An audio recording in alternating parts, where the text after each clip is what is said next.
Hello, hello.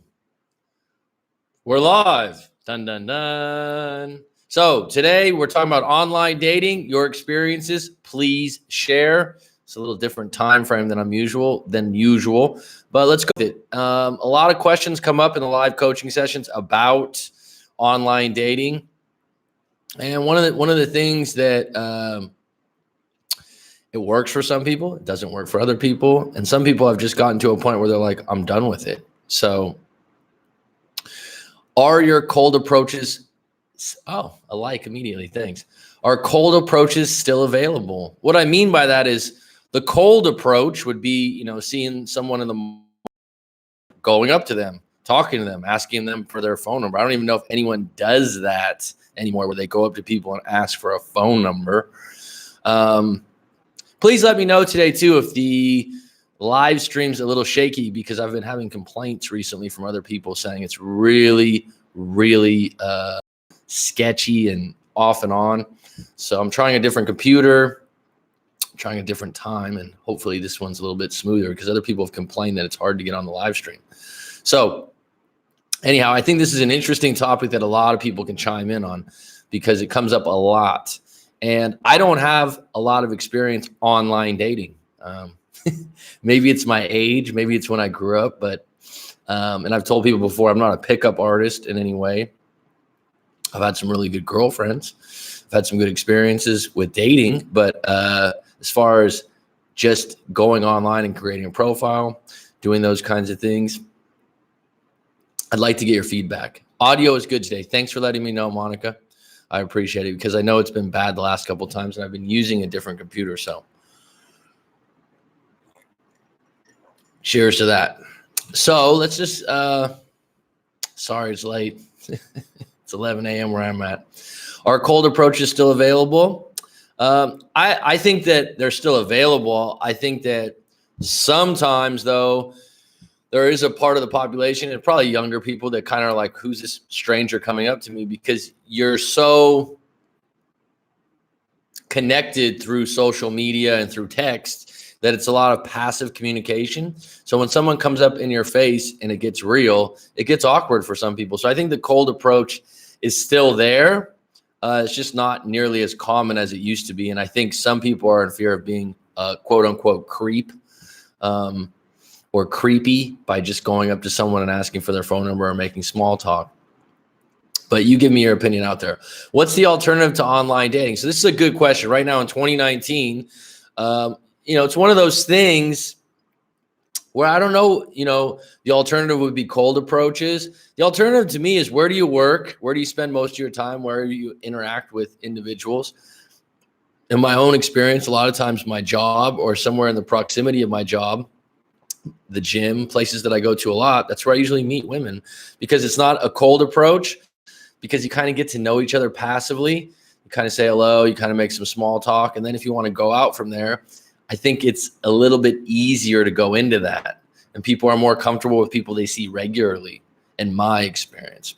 But I've had friends that have had good luck with cold approach, and I've had friends that online dating works for them. So what's the alternative to online dating? Where have you met future partners in the past? This is kind of a really interesting question, because a lot of times your success comes down to, what did you do before? Would it work again? So, I look back at my life, and the times that I've met future girlfriends, I was at a really good time in my life with my job, with how I felt about myself. And it's just magnifying that energy, right? And it's not by accident when you're down and out that you don't find your soulmate, so to say, right? Or you don't find someone that's a really good catch. When you're at a really good place, something happens, and there's antennas out there, and people start to notice. So usually you meet, or you've met future partners in the past when you're at your best. What's the biggest drawback of online dating? I think a lot of people could say it's probably having to sift through the people that maybe are quote unquote liars, or their picture's not real.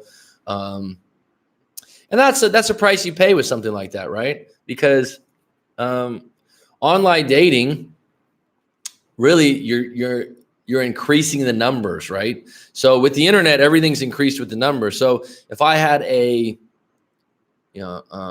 small store, and I could get 100 customers just to go in and look every day, that'd be pretty good, right? Well, the internet, you can have, I think I had 20,000 views on my YouTube channel. I don't know how many on the website, but everyone's just coming in and taking a look. But people are also more passive because there's more options and more stores. So it's the same thing, I believe, with online dating. You're going to have more looks. You're going to have more options.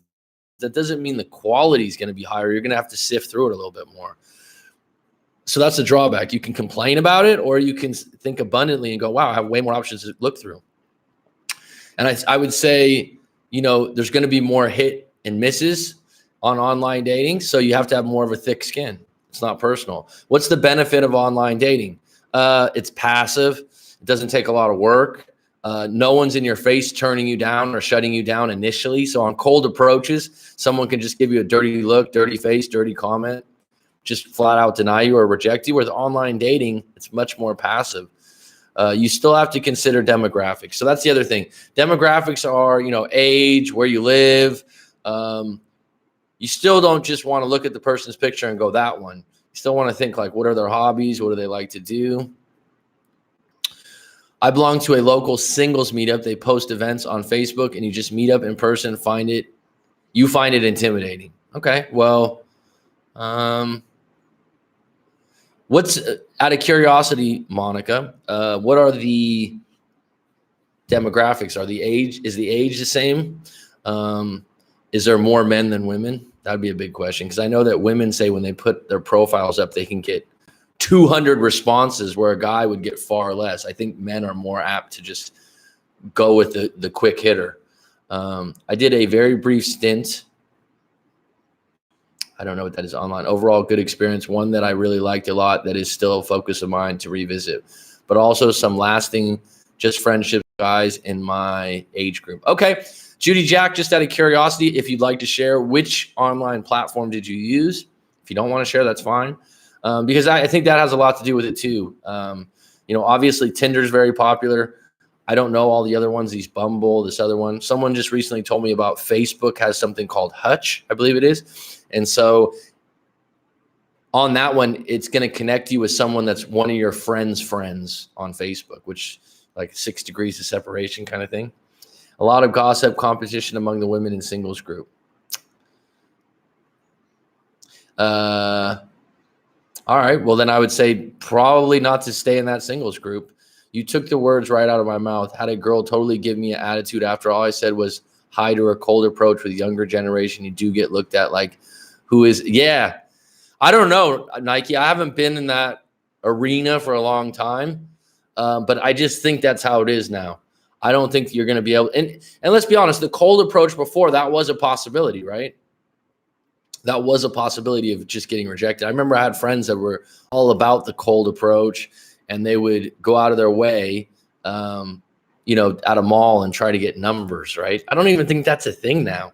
I don't think millennials go out and try to get numbers. Obviously, someone's going to ask for your Facebook or your IG or whatever, or your Snapchat, which is big in the States. But yeah, I mean, there's a guy that I did a couple live coachings with, really cool dude, professional. I believe he's an engineer of some sort. Loves his jobs, lives in a nice area. He's got a lot going for him, right? And I was like, oh, he does online dating and stuff. And he said one of the reasons he does it is he can't play at the workplace. In other words, it's so strict about sexual harassment and what can be construed as sexual harassment or coming on to a woman or making her uncomfortable. He's like, I don't even touch it. So he likes online dating because it's upfront.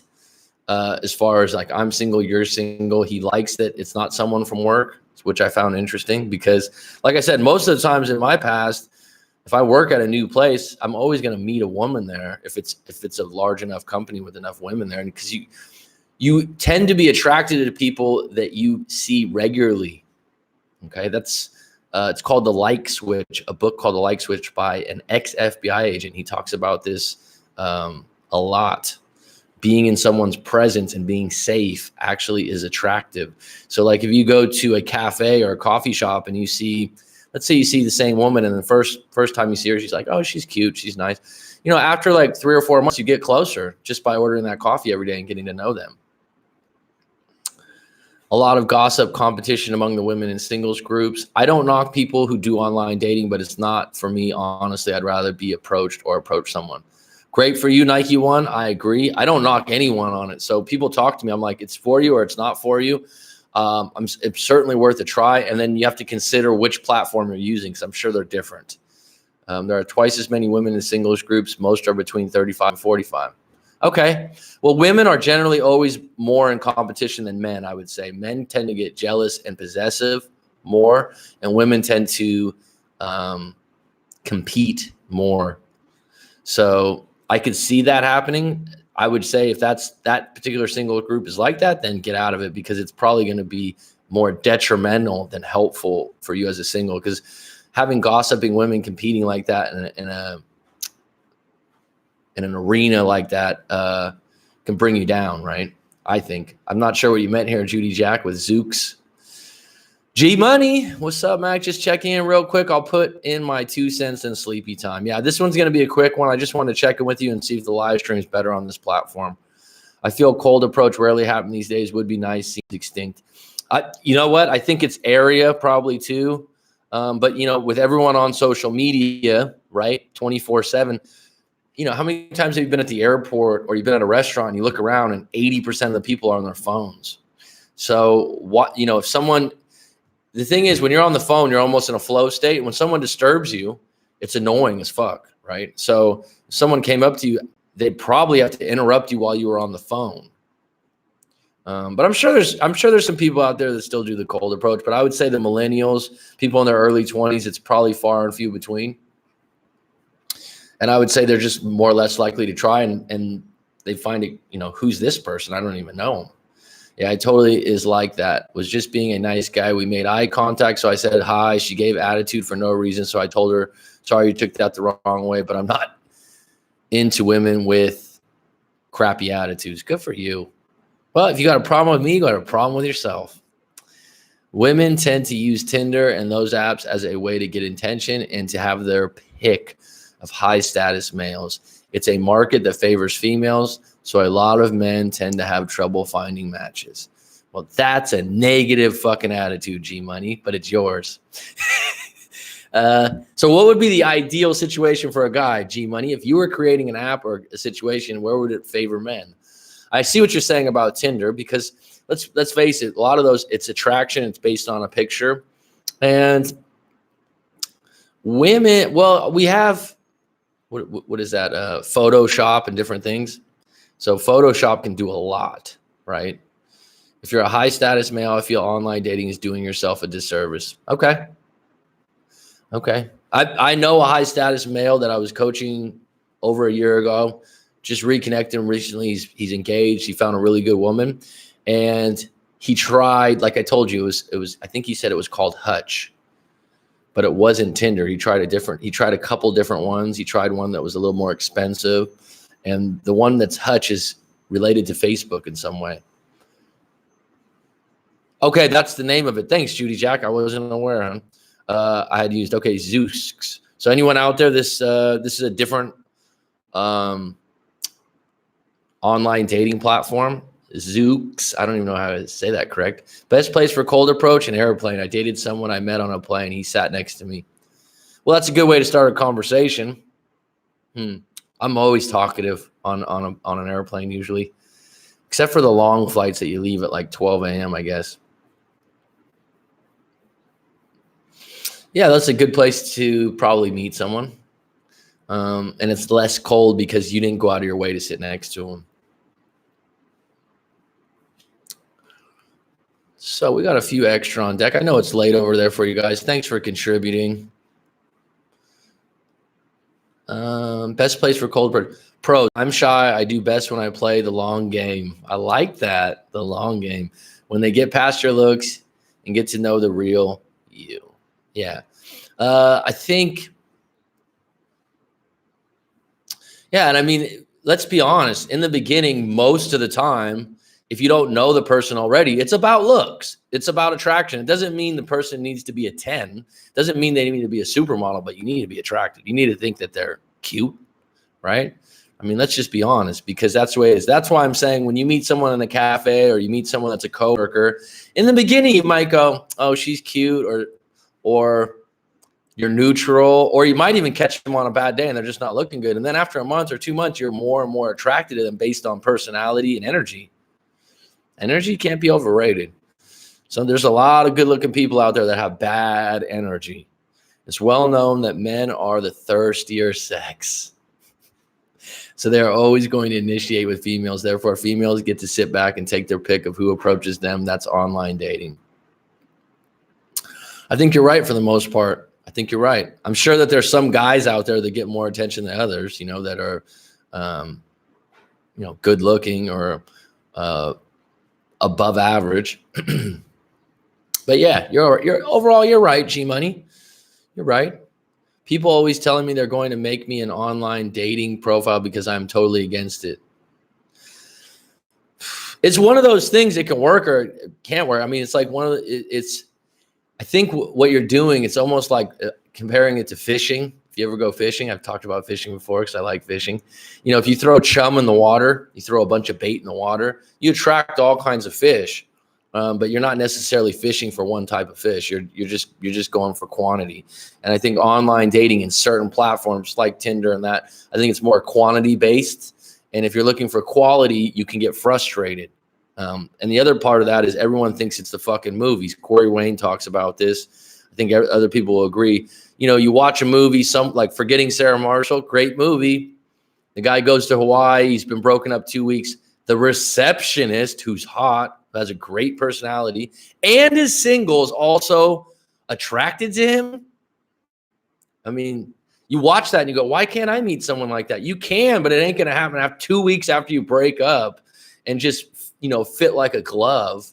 And I think that's what people think. Like if you go online dating, you still got to sift through and find the little nuggets of gold, right? It's tied to this whole incel thing. Have you heard about this, Mac? Incel? No, I haven't. Involuntary celibate, men who cannot get sex. It's a growing group because of how things are going these days. I'm not aware of that one. I know the term MGTOW, and I know that men who go their own way and they have their own kind of tribe and group for that. Involuntary celibate. So involuntary because they can't get laid. Is that what you're telling me? Jeez. When you go in these, what's up, EG? When you go in these groups, yeah, G Money. I'm not aware of that one. If any of these groups, if they serve you, and you got what you do is when you enter a group or something, they got a little set of morals, they got a little set of values that they all follow, and they support each other. So, you need your opinion on a situation. I had a buddy's ex approach me recently and tell me she's been in love with me. And she's always had feelings for me. Told her those are lines I don't cross. Well, you just answered your question, right? It's flattering. I mean, when it rains, it pours, Nike, because it sounds like you're in a downpour right now of love and attention and affection. Nothing happened. She tried to sleep with me. Don't know how to tell him. Okay, let's unpack this a little bit. If this was a live coaching, I'll just show you how I would do it. Nike and me, Nike One or whatever, the whoosh. We had a live coaching, so I know you a little bit. But what I would say is, how long have they been broken up? Are you attracted to her?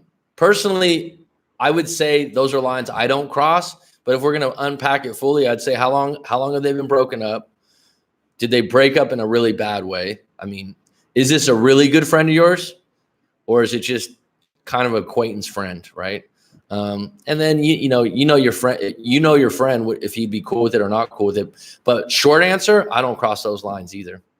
But I've never been in the situation where an attractive ex of my friend has approached me, but I'd be highly uncomfortable with it because there's just too many fish in the sea. Not to keep talking about fishing, but if it's a really good friend of mine, Yeah, it would be awkward. I value friendships. If it's an acquaintance or someone I've just known a little bit that, we're friends through other friends, it depends on the grade of friends. Yeah, Mac, look into the incel stuff. It's very interesting. Basically, just how sexual dynamics have changed so much that lots of men can't keep up with how it's changing.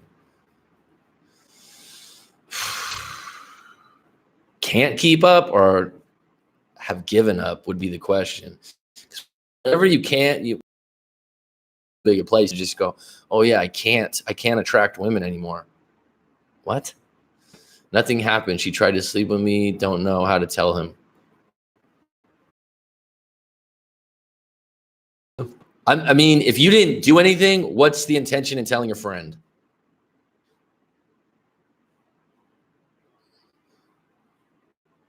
Yeah. She's good looking too. If it's your good buddy, no. Nope. Don't sacrifice that, because if she's doing that behind his back, or she's apt to go back and lily pad back to him, and it's not going to be worth it, But you take it as a compliment. I don't know if you need to tell him or not tell him, because you didn't do anything. So I mean, what are you trying to achieve by telling him? If he's done with her, it might just open up a wound, right? If you kissed her or you felt like you did something guilty that you want to get off your chest, fine. But if you didn't do anything, I don't know how you're going to help him out on that, because that might be something that, what did she do? What did she say? Then you got to start talking to her. Well, I didn't do anything. I didn't do anything. And then he's going to feel a little inferior about it and different things. So men have it harder to get a girl online than meeting in real life. I mean, I've heard some people swear by it and say it's great, so nowadays women look for alpha males, but the problem is they're afraid of getting a beta male. I agree. Those are lines I don't cross. That's my short answer. But I mean, there's exceptions to every rule. Is when you said it's a good buddy, done, dust, and take it as a compliment. Temptation's always there, especially if she's good looking. But if she's a good looking girl and she liked you, that means that other good looking women of equal value will be just as attracted and down the road. And you just got to put yourself in, those. And that goes back to my fucking point, Nike One, that one of the reasons she's attracted to you, she's familiar with you, right? You guys have broke bread. You guys have hung out. You guys have probably went out to dinners together. So she got to know you passively without a cold approach or about an online thing. She got to know you, and that's why she's attracted to you. And that's why I'm saying, like, people that you meet at work or people that you meet over time that you don't really have those intentions with, they tend to get attracted to you because they know what they're buying, if that makes sense.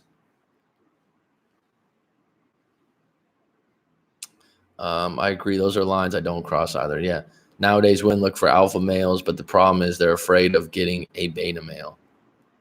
I don't know if women are afraid. I think a really good book. I'm gonna do book reviews. I'm gonna make a commitment right now.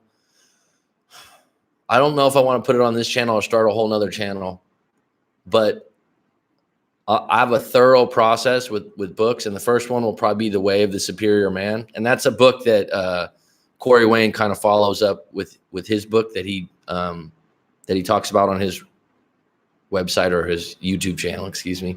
But that book, the interesting thing about a good book, especially something informative, something useful or helpful or self-empowering, is like I've read it and went over it a few years ago, and just recently I listened to the audio again, and I just got totally different things from it because I'm at a different place in my life, because I've been doubling down on reading and self-improvement and self-empowerment and coaching. So I got so many other things from it. And what I would say about this what's up, Daniel? What I would say about this alpha and beta thing, bottom line is, no man, especially in the Western culture right now, is going to be alpha 1000%. Maybe a Navy SEAL or something like this Jocko Wilco or something like that. You got to be who you are. You got to have self-respect. You got to have some kind of purpose. You got to have a set of balls on you that you stick to. But there's going to be moments. Let's be honest. There's going to be some beta moments, right? Okay. There's going to be some of those moments. So when people put all this pressure, just like a woman can come off a little masculine sometimes, right? And people change who they are. And what I liked about the way the superior man, and that's going to come out soon. I'm going to make a commitment. I'll get that. I'll do that book review by Saturday. Okay. So I'm committing to 9 people here. Now, the interesting thing he talks about is he talks about the feminine and the masculine quite a bit. But what I really like is that he says it's a dance. And I didn't get that at first. It's a dance. And he said that you're dancing between the feminine and the masculine. And when your woman, he says your woman, when your woman's in her feminine, she's testing you or she's doing these things. They're all in a moment. And it's really fucking interesting because he also broke the idea that let's say that you're late to pick her up and she's one of those people who always wants to be on time, right? And 90% of the time you're on time. So it's not like this is a bad habit. You're late 30 or 40 minutes. You have a couple excuses. She goes fucking nuts.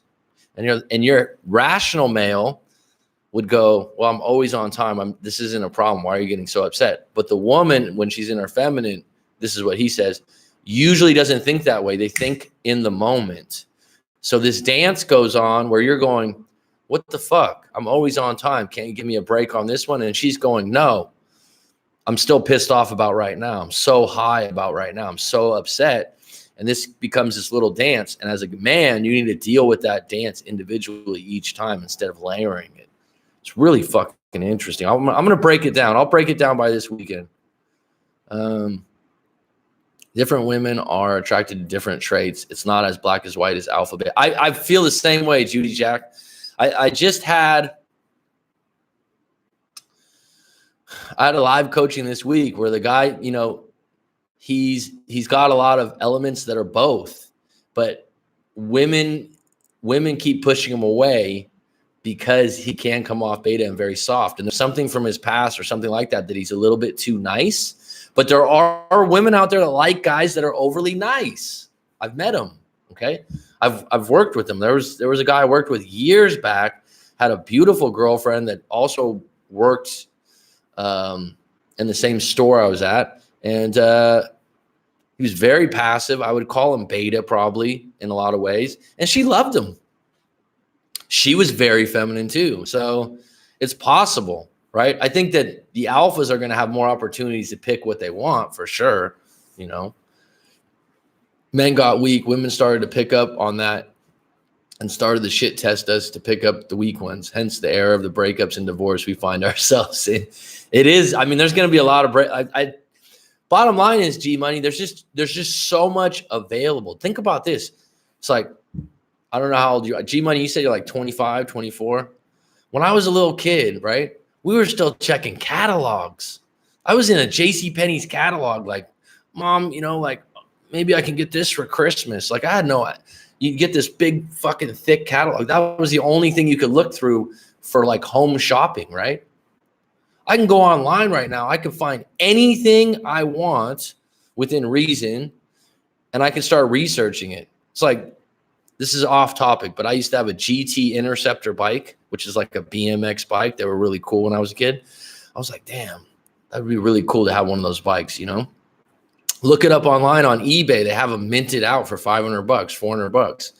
It's kind of like, how else would I be able to find that? Now, think about this now. When someone's in a relationship, they get into a bad situation. The dance between that feminine and that masculine's kind of wearing off. Your wife does something unattractive, or your man, Judy Jack or Monica, does something unattractive. You go online and you start going, let me look at this dating site. Let me look at this. There's so many options. You go online into your social media and you see someone that's your friend that just recently got single and's got a new girlfriend. I mean, there's so much tied to it.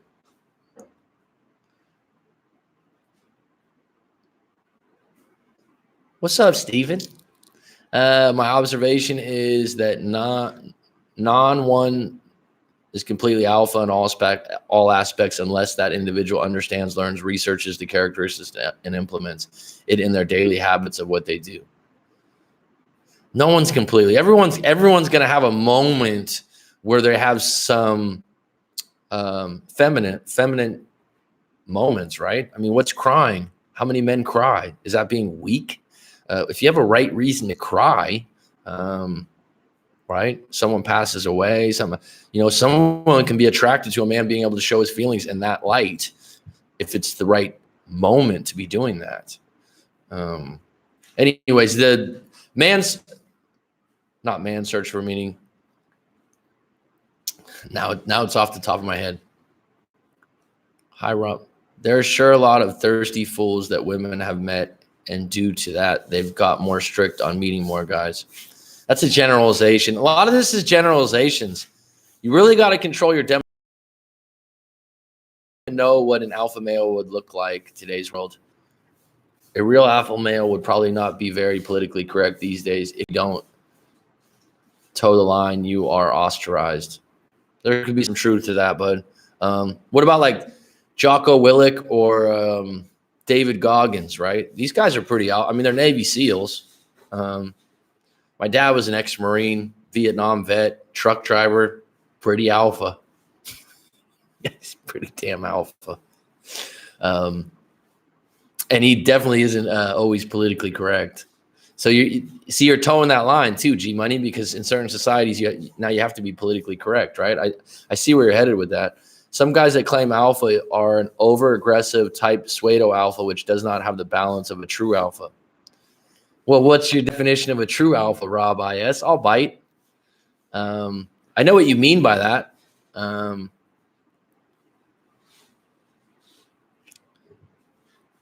This is a nice little chat today. Thanks, Phil. Jesse Chapman's on board. How you doing, buddy? I think we as a culture put too much emphasis on alpha beta males. Be yourself. If you can't expect that, then let them go. I agree. I mean, I agree, Nike One. I think that if you concentrate on that too much, you're going to overcompensate and not be yourself. Like me, I wouldn't consider myself some ultra alpha guy. Okay. I've been a teacher for years. I worked at a department store. I worked in retail. I mean, these aren't alpha type things, right? But I definitely do have some, you have to be true to yourself, right? And if you're overcompensating, people can sense it. But then there's a line where you don't want to be overly nice. Nike, the problem there is that most guys that be themselves tend to gravitate toward weak behavior, which doesn't help their case. See, that's it, Rob. All due respect, that's a general statement. To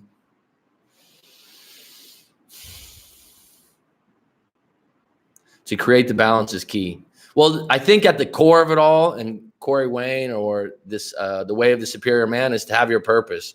And I think that was always built in for years when people had kids earlier. So when you have family, it's kind of built in. It's like my kid's my purpose, or taking care of my family. I'm married.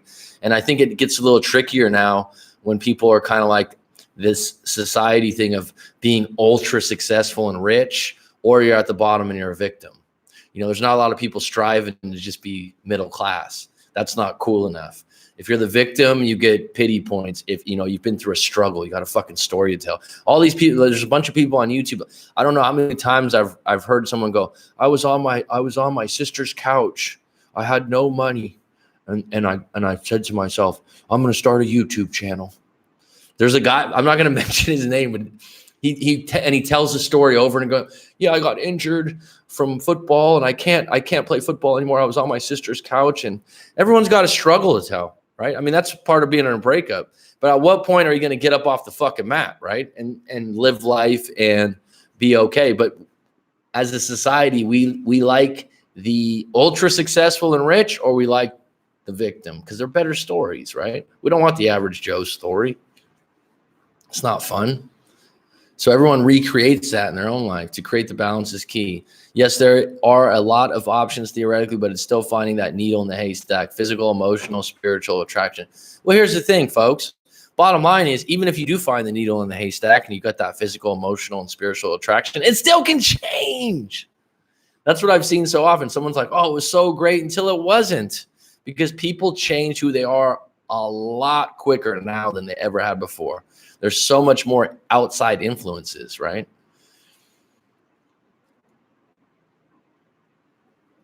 Rob, you don't have to or shouldn't. When I say that, this is a healthy conversation. So what happens to a lot of people, I think the generalizations get big and then they limit you because you're like, this is how it is for everyone, right?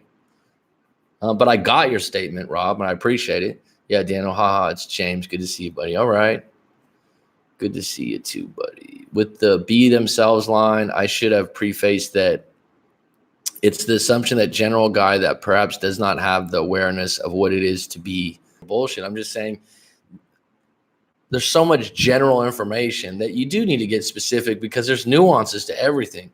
And when I do a live coaching or we talk about breakups, your breakup is nuance because it's not just about what happened. It's how you're perceiving it. It's how you're filtering it. And then when we go through it, then you'll get way more out of it when you realize, oh shit, I'm not really looking at this in the right light as far as moving forward. Would handling rejection in a way where you don't take it personal, alpha? Got to run, Matt. Getting late here in Baltimore. Hope to catch you on a live stream earlier next time. Sure, Steven. Thanks for joining. On the Wire. If you're in Bmore, Baltimore, I always think of The Wire. That was a fucking great show. Would handling rejection in a way where you don't take it personal be alpha? Yeah, absolutely. 100%. I got it. 100%. If you can be neutral and you can go, yeah, I'm cool because I have other options, that would be alpha.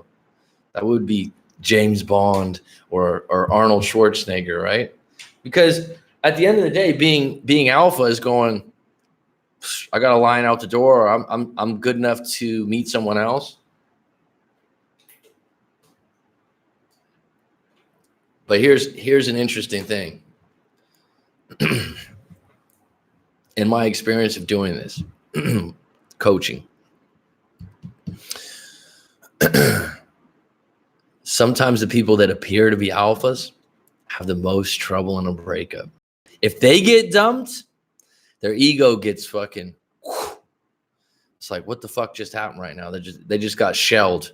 Incoming, right? So it's really, because you'd think this guy has all his shit, has his shit together, has a great job, he's got good confidence, you talk to him and he's destroyed because he's like, how would this woman ever leave someone like me? It becomes an ego-based thing. So there are, like, that's what I'm saying about a nuance to this, Rob. So you think like, well, all the alphas get to women. There's been guys that I've dealt with before that have a lot going for them, have a ton of confidence on the outside, on the shell, and they just can't get over the fact that this woman fucking would ever think about breaking up with. They can't walk away and go, you know what? Fair enough. Let's agree to disagree, and I'm going to move on. I'm going to probably do better off without you. And you know what? I can see where we really didn't match up. No, they're like, how would you ever want to leave me? I'm fucking bulletproof, right? I'm fucking Michael Jordan. It's a hard fall. It's a hard fall at the top of the mountain.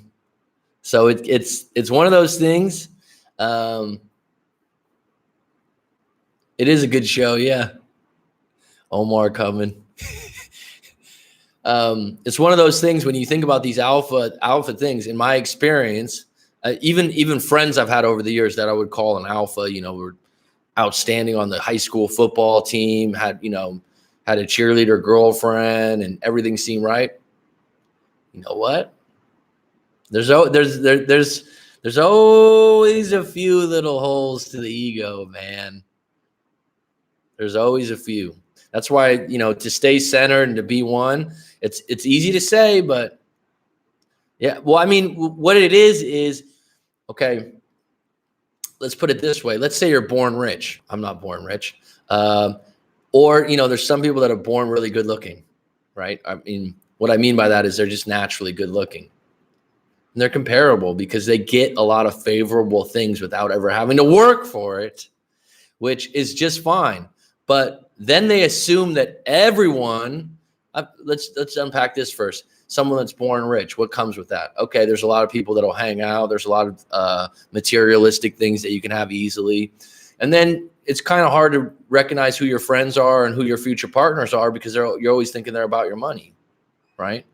and then you get burned by one of them. That's a hard fall, man. It's a hard fall.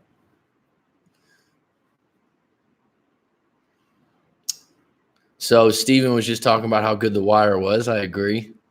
Omar's coming. I've had people say that I'm feminine because I clean up nice and I know how to dress, but I work a manly job and good with my hands. I always tell them I don't knock me because I clean up nicely. Well, I mean, that's the thing, Nike One. So there's going to be elements about your lifestyle that's not all fucking manly, right? I'd be the opposite. There's nothing I could do that's handy. Like, I shouldn't say that. I can. I just never learned it. When I was a kid, my dad was never like, oh, yeah, let me show you how to, like, you know, set things up. Women love that, you know, like the fucking pipes leaking or something like that. Not my thing. I'll call someone else to fix it. I can be considered beta. I don't know.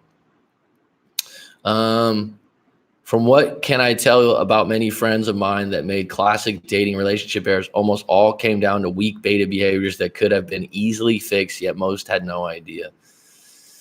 Well, yeah. Well, here's the thing. When you're in the moment, especially of a breakup, because that's ground zero. Okay. That's not just like picking up some woman or, you know, like trying to date someone. That's a situation where someone's like, oh shit, I'm going to lose something I really care about. It's really difficult for them if they've never been in that situation before to man up. They were making those mistakes. And bottom line is when you have mistakes, you got to learn from them, right? That's the best way to learn anything is to make a few mistakes. I was once told, always dress like you're meeting the next great love of your life. That's, you know, well, Joseph Rodriguez, who I follow his YouTube channel and he's got great book reviews. He likes to say how you do one thing is how you do everything. And I kind of look at it now and I'm like, oh shit. You know, one of the things they do in these self-improvement books and all this is tell you to make your bed every day, to start your day out clean and fresh. You know, how you do one thing is how you do everything, Nike. That shows you who the true emotional self-centered alpha males are. Yeah, that's true, Rob. But I mean, I don't know if someone, you know, someone that's an alpha or something, I don't know if they're born that way. That's society puts that into you, right? Your life experiences put that into you. You know, someone that grows up where their father's ex-military is probably going to have, or an ex-sports star is probably going to have a little bit more alpha to him because of the way he grew up, right? That shows who the true emotional self-centered alphas are. Your own ego is responsible for like 90% of the breakup pain. I swear. You're probably right. You know, there's no way to measure that, G-Money. That's the interesting thing when we do percentages and all that stuff, but it's, yeah. And we all have an ego. No one can be like, oh yeah, I don't really have a big, everyone has an ego on certain things. If you believe you're good at something or you're doing good at it and someone just goes, you know, 10 people tell you how great you are. And then one person tells you you're total shit. It'll affect you. It's, there's a book called Mindset by Carol Dweck. Great book. It's a classic. And she just talks about this. She's like, people that are really naturally good at things, they generally have a lot more trouble with losing and criticism because they believe that they've never heard that before or come across it. So it really affects them in a different way, where people that are working towards it in a growth mindset, they're constantly going, yeah, I knew that was a little bit true. I can get better at that. Totally different way to look at it. Growth mindset, people go much further. Fixed mindset, people can be good at something, but then they limit themselves to a certain level because they stop going. They go, well, this is getting too difficult. I'll just go to my natural ability or talent. It's good to get the ego shattered every once in a while, though. I've never thought about that, but that's fucking true. Yeah, I would think so. I mean, Nike One likes his philosophy. He likes Stoic philosophy. And who is it? Tim Ferriss, who wrote 4 Hour Workweek. It's his favorite guy. Seneca. He talks about going a week or 2 weeks with nothing but food and water and living in rags and living on the street or whatever, going down to ground zero in your life just to appreciate what you have, which makes a lot of sense. And I think Nike One experimented with that, he said. David Goggins says in an interview that most alpha males are weak, attack their ego, and they fall apart. Right? And the thing that's cool about David Goggins, I've seen him in an interview before, he's not claiming that he was always alpha, right? he wasn't born that way. He was like, wait a minute, I was down and out. I was picked on when I was young. It's not like he's just like, oh yeah, puffing my chest out. It was a process for him. And the Navy SEALs turned his ass around. But okay, I've seen guys like that as well. Some of these guys have a good set of alpha characteristics and yet don't have or can't master the core alpha traits.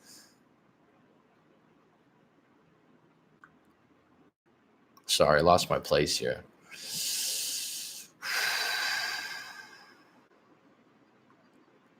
Sorry, lost my place. This is great. This is a really good stream. The last couple ones weren't very good, and I think it was because of the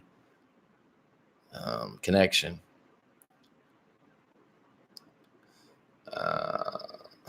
Lost my place. Gotta.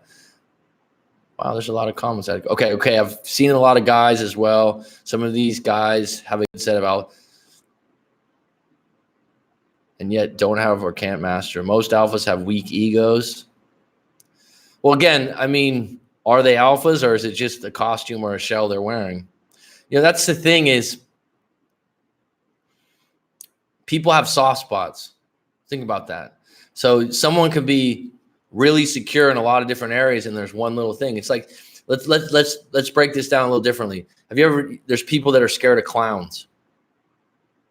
It's like, Mac, where the fuck are you going with this? But you're like, why are they scared of clowns? Because when they were 4 or 5 years old, a clown came to their party and scared the shit out of them, and now they hate clowns. They had some kind of life experience with it.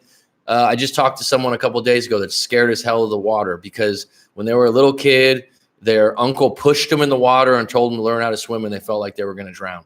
So what I'm saying is it's the same thing with the weak part of your ego. If something happened to you in the past part of your life or someone teased you, it's just like there was a guy in an interview. This guy's yoked out of his mind. I don't know what his name is. I forgot what it was, but he's one of these guys that made $200 or $300 million and now goes on all these self-improvement shows and tells you how to manifest money and stuff like that. But the guy was like, damn, you're so jacked. You're so big, this and that. And the guy's like, oh yeah, when I was, I still got these little wrists. And he's like, oh, when I was in high school, I was only this. What drove him to get that big is the fact that still in his head, he's fighting being that skinny little kid that couldn't make the baseball team. He started talking about, he's like, oh, when I was younger, I was so skinny and this and that. What drove him to be that yoked? Because, I mean, who really wants to get to a point when they're like, Arnold Schwarzenegger? What's the purpose in doing that, right? You got to have a reason. And a lot of times that little weak spot in your ego is when you were a little kid or when you were a teenager, someone teasing you or saying something about that. And then the idea that, you're going to get yoked and now you're going to outdo that. It could be a good thing. I'm not against people that, go out of their way to get yoked at the gym, but where's that coming from, right? And that same guy at the gym like that, how many times is that guy looking in the mirror? Have you ever noticed that when you're at the gym and some guy's like,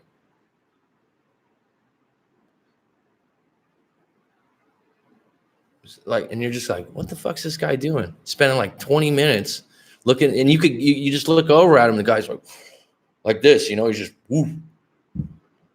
It's insecurity, masked insecurity. Nike heard that too. I agree with that. It's a good test to really as if they were a true alpha male. Nike, they are the fake alphas. I see them all the time. Got to find the middle ground. Can't think too highly of yourself, but can't hate yourself either. It's hard to accurately evaluate yourself. Breakups are good opportunities for that. Or you can, breakups are good opportunities for that. That's why I tell people to write their story out and talk to someone. Because people that are non-biased can give you better feedback. It's like if you could get a video camera to follow you around all day, which probably in the future they probably will, you'd be surprised about the way you act and how you act, probably, myself included. 100% agree. Most people that claim to be alphas are not. Nike, it seems to be the majority of the ones I've come across that openly vocal claim it. True alphas show through their actions. Yeah, that's true. I've never been soft with a woman I've been with. Well, you must have had some soft moments. Nice line. I showed my affection, but not my emotions. Well, I don't, at some point you do need to show a little bit of emotion in certain situations. What other books do you recommend for reading? What are you looking for, Rob? I mean, the way of the superior man, if you're into masculinity, David Dida or Dida is an older book, but it's a classic. I always tell people The Rational Male, I think, is a great different point. Models by Mark Manson. The Subtle Art of Not Giving a Fuck by Mark Manson's a great book. That's more, I guess, self-improvement a little bit.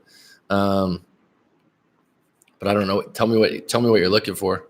It's like there's a book called No More Mr. Nice Guy, and that's a good book if someone's accused you of being too nice, which some women will tell guys, like, you're just too nice.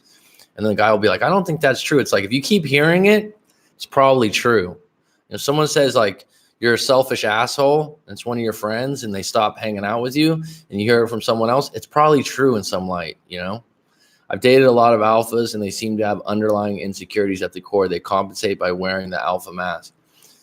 Well, that's what I mean. At some point, there's going to be something that comes up, right? I mean, the guy that seems like the biggest alpha can be scared of spiders, right? Hard for young men to become alpha when all the male role models turned out to be perverts and force rate kicked all the dads out of the homes. Well, that's bleak, isn't it, G-Money? Monica, those types are out there. I'm convinced they are not 100%, just guys, maybe 50% of the skills. A true alpha is stoic in his emotions and is unwavered when things don't go as planned. Yeah, stoic's a great word. And that's difficult. That's good. I agree. Okay, Rob, but that's the thing. There is no such thing as 100% alpha male. I'd agree, G-Money. Well, here's the thing. What's your definition? Just like love, right? What's your definition of love? Oh, she doesn't love me anymore. What's your definition and what's her definition? I bet they're different. You know, everyone thinks that they're running a Webster's dictionary with everything's correct in their head. It's just every communication is a miscommunication in some ways. When someone says some kind of word and then they do some kind of action, you're like, you don't know what real love is. It's like, no, that's what love is to them. It's like, went to a bar with one of my good friends. She put me on Snapchat of me having a good time with her, and my ex messages her asking if we're together. My friend has her own man, and my ex still asked. Well, obviously your ex is still interested in what you're up to and is probably still attracted to you, but no contact for 8 months now. It probably felt good to your ego, Daniel, like anyone else out there. But at the end of the day, you know, I mentioned earlier, a man that would have saw that probably wouldn't have called. A woman that's in competition and tends to have a little more jealousy would want to know. Doesn't mean she's going to go after you. She just wants to know. G-Money, it really takes a strong, rational mind to make the shift towards become the best version a guy can be. Most don't go there, I've found. Could it be her anxieties playing games with her? No, if she saw you actually hanging out and having a good time with another woman that's a mutual friend, probably bugged the shit out of her, because deep down inside, she still thinks, well, that's mine, or I could have him anytime I want. It's a possessive thing and it's an ego thing. Anxiety-wise, I don't know. But people become more attracted to people that they know they can't have or that other people are attracted to. So if I was a car salesman and I was selling Cadillacs, a good way to sell extra cars is you have someone come up, they go, hey, you know, how you doing, Mac? And you go, oh yeah, this is the Caddy STS, whatever, fucking, you know, on and on. And some of the, I'm kind of interested, and I go, oh, we only have one of these in candy red or whatever, candy apple red, ... Someone else comes over, right? The guy's interested. He's mildly interested in the car. He's going back and forth. He's playing a little game. Someone else comes over and goes, gets in the car, looks at it. They look at me and they go, hey, do you have another salesperson? I'll take it. The guy that I was talking to now really wants that car. Does that make sense? The other guy, even if he doesn't buy it, the first customer is thinking, I just missed out on something that has value. And that's what happened with your situation, Daniel. Nike indeed can tell you are also an alpha. Nike's alpha. Rob, becoming the best version of yourself doesn't really have anything to do with being alpha or whatever.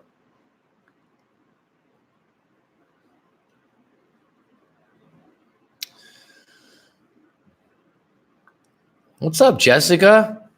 Sorry, guys. We got a lot of comments. Thank you so much today. Thought I was just going to come on for 20 minutes as usual. Lost my spot here.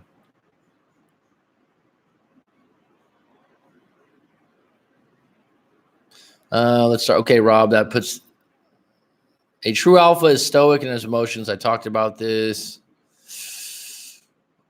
Could it be her anxieties playing games? I think that's right, Nike and D. I can tell you see. You're also an alpha. Okay. Rob, becoming the best version of yourself. I'm appreciating beta males more now, but innately very attracted to alpha. Interesting. Monica, this book that I recommend to a lot of guys, I don't know if you would enjoy it, but The Rational Male by Rollo Tomasi. I just think it's interesting to see this perspective.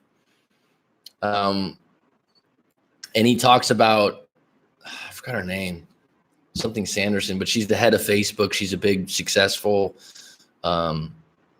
executive. And she has some book and she talks about it's okay in your college days. I might be getting this wrong if someone else read The Rational Male. It's okay in your college days to go after the bad guy, but the bad boy per se, or the guy with the tattoos, whatever. I forgot how she puts it, but she goes, once you settle down, you really want a guy that, will listen and do this and this and this. So she's basically saying when you get married and you want one that does what you want him to do, then you go for the beta then. It's kind of interesting. The Rational Male, like I always want to suggest it to people because it just gives such a different perspective than most books. But you should read other stuff. Don't claim to be now, but who and what I am now as a man is not who I've always been. I'd say the same for me. I look back, every few years, you're not growing unless you look back a few years ago and go, shit, what was I thinking? No regrets. I consider myself an alpha, but I don't go to people and tell them that I am. That would be beta. I just never got caught up in using the words alpha and beta. And actually, alpha beta used to be a grocery store when I was a kid. Masculine or feminine, I guess, is the same thing. Well, it does and it doesn't. Depends on how it's tackled, I suppose. I was getting at it. If one studies the alpha way and implements it as part of a subset of improvement. Nike, fair enough. Any new Nikes recently in your collection? Hardworking beta makes are people that make society function properly. These men need to be able to get married and have kids, or they will start to freak out. Women love the beta males. Hardworking beta males are the people who make society function properly. I hate clowns. The only thing I'm scared of is heights. Is that beta? And there's e.g., why are you scared of heights? When was the first time you were scared of heights? There's some root to that problem, and it's probably when you were very young. Also, usually, generally, people that are afraid of heights, I've read this somewhere in some psychology journal, they're very forward thinking. They usually see the future coming. What I mean by that is not a psychic. I mean that you anticipate what's going to happen next. So with heights, you're anticipating if I fall. Money, agree with that. Varies from woman to woman would be my observation. I hate clowns except at the circus. So this is in reply to when I was talking about people that hate clowns. I have an aunt that's like scared of clowns, right? And like I said, there's something to that when you're a little kid, because obviously you've been exposed to some clown and some clowns are scary. Isn't there a scary movie with clowns? 90% looking in the mirror. Isn't it true? I just realized how far behind I was in making my comments. Just cop some new Air Max and some new J's. You cop anything new? Nike just recently got the New Balance Quad double pack. Want to get the Nike Zoom free. Yeah, that's New Balance, right? Yes, books on masculinity similar to the way of the superior man. I'll have to think about that for a minute. That are specific to masculinity. Well, Corey Wayne's book is very masculine and feminine as far as the book goes, which is an okay book. What about discipline? What about discipline equals freedom? I guess so. I'll tell you what, I need to be more disciplined on my live streams and get them out daily, right? Let me get back to you on that, Rob. Maybe I'll do a live stream, or I'll do a episode on masculinity books, because I got a lot of different notes and books. Maybe after this live stream, I'll go, oh shit, that's the one. If you are a slave to your desires, you could never be free. Yeah, that's difficult, isn't it? I think that people are a slave to their past experiences. That's a little deeper. I've told someone that before, and they're like, oh my God, that's so fucking true. We were in a live coaching. It's like, you are a slave to your past experiences. And that's what comes up a lot in the coaching. It's like, well, why do you think this? Well, this happened to me when I was 15. My first love cheated on me. Now I think everyone cheats on me.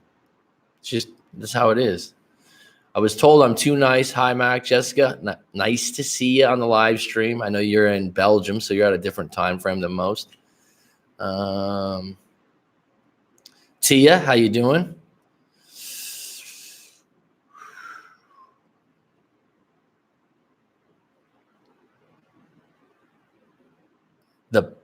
The Quai Pack? I don't know what the pack is. I like New Balance shoes, though. They're good shoes. Did Nike do something with Quai and this is off topic. I gotta get a basketball show. The most attractive trait is a guy is vulnerability. All this talk about alphas, but vulnerability is good. Well, vulnerability is a broad topic. I mean, I'm sure if he's vulnerable in certain areas, it's a broad topic.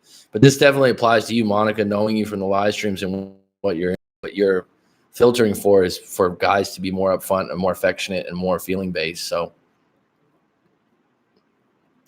Nike, they look good. New Balance is coming out with some good product. I've only been buying them for the past 2 years. Oh, they're good shoes. I used to sell shoes when I was in high school and college. I used to work at a sporting goods store. I think, was it Nike one or someone else? You worked at the same sporting good? No, one of my clients. I worked at a sporting goods store that they have in they have it all over California. So I know my shoes. Monica, if you had a guy cry to you, you wouldn't respect him less. I feel like women say they want a vulnerable man, but they don't want to see their man being weak. That's a good point. There's a fine line on that, right, G Money? Because I mean, obviously, if there's a death in the family, there's something that where's the line on that, right? I guess there's a difference between being a victim and being emotional towards something you really care about. That's a good way to put it, I think. Learn to control those emotions, and you're on a path to becoming the best version of yourself, and don't need any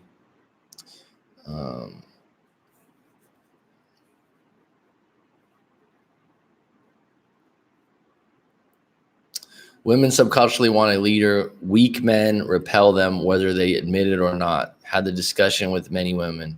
I meant discipline, freedom. Oh, okay. You meant it's a book. Okay. Thanks, Rob. I'll keep that in mind, bud. Yeah, women subconsciously do want a leader. I agree. That's a short answer to a lot of things, and someone would say no, that's not true all the time. But I would say overall, yes.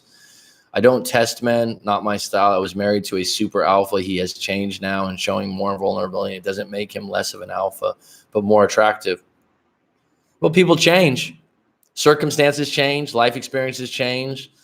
I'm sure when a man's in a situation where he's got kids and a mortgage to pay, there's going to be moments where he's going to have to be a little bit more vulnerable.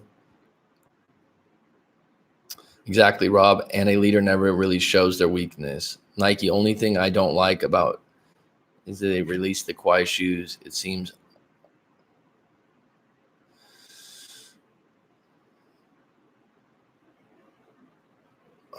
my fear of heights started when I went to go to Mickey Mouse roller coaster. See, EG, root of it is when you were 11 years old. Like if I was in a live coaching session, I could walk you through that and you could reframe it. I've done it before. I I had a client that was scared to go over the bridge, the Bay Bridge. And I'm like, all right, let's go through this. And we figured out where it came from. And he was like, oh shit, I never knew that was because when I was 6 years old, this and this happened. You're just relating it. Your brain goes back like Google does, and it searches, oh shit, when I was 11 years old, I was on a scary roller coaster. This is going to happen again. True leader always leads from the front or by example. How old was he when he changed? You guys are still on the New Balances.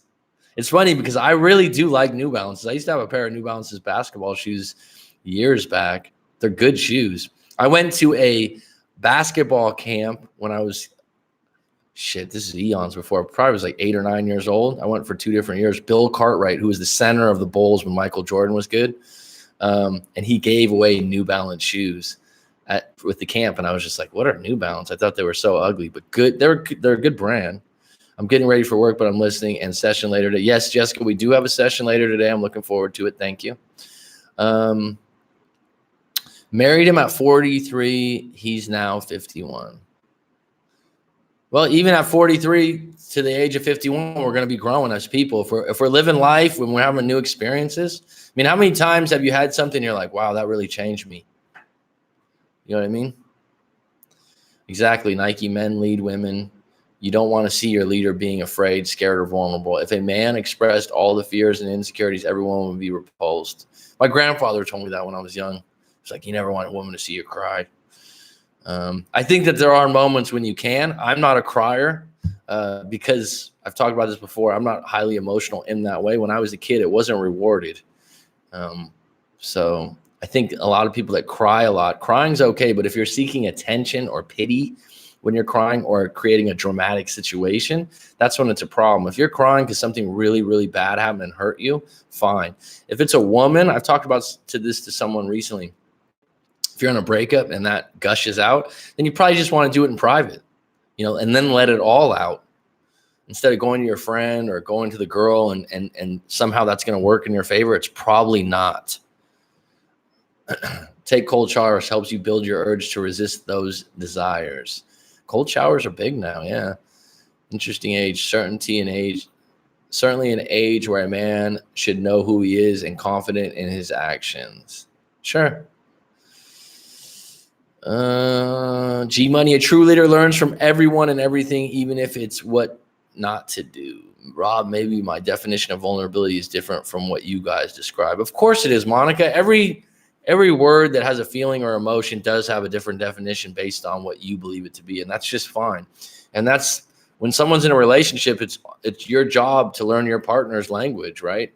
And learn what they're really about, because sometimes, like I said, every communication can be a miscommunication in some ways, partially. It's like, how many times have you had someone go, oh, I'm just joking? They say something and you're like, what the fuck did you just say? Have you ever had someone say, and I'm not unguilty of that. You're just like, you look at them and you're like, did you just fucking say that to me? It's like something that was offensive and they go, oh, I'm just joking. They were 50% telling the truth of what they really thought, but they thought it was just too intense.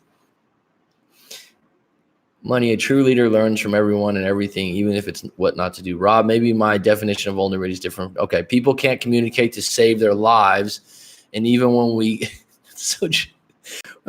can't communicate, none of us are using the same definition for words. Hopeless. It's not hopeless, man. I got you, G. I got you, G Money. It's not hopeless. Hopeless is a strong word, man.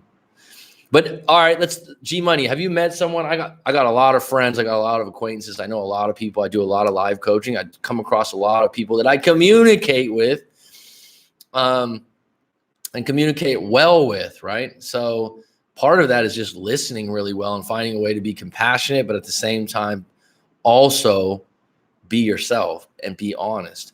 But I would say, how many times have you just had a friend? And I don't know why it is. I have a couple friends now. And I've said this before, I don't like to say best friend, but we just connect on so many different levels. When we have a conversation, we'll talk for 2 or 3 hours and I'll lose track of time. Does that mean that, and that's not the friend that's been my longest friend or anything like that. We just connect because we probably share the definition on the way we talk. We have a lot of the same viewpoints. I do understand what you're saying. There's an honest and sincere way to show vulnerability that does not detract from the essence of who a man is. Well, that's well put, Rob Bingo. We love shoes, coach. Yeah. I had a time that I had a lot of different shoes there. I don't have quite as many as I used to, that's for sure. The Jordans with the patent leather, remember those?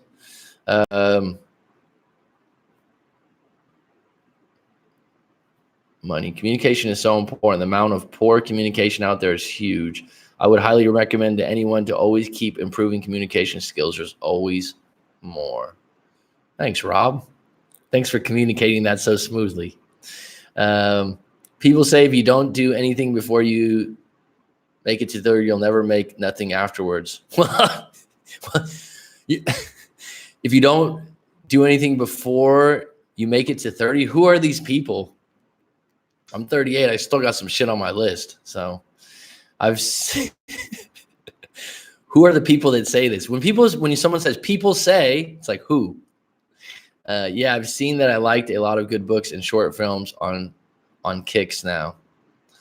Nike, so easy to get lost in the shoe vids on YouTube. Yeah, anything that you're interested on YouTube, fuck man, this is just a rabbit hole to go down. It's crazy what you can look up. Like I told you, I had a GT Interceptor, which is like a BMX bike. They don't sell them anymore. They sell GTs, but I don't think the Interceptor. I looked them up. I'm like, oh shit, I can find one of these on eBay for $400 or $500. They were $250 brand new. Yeah. Yep.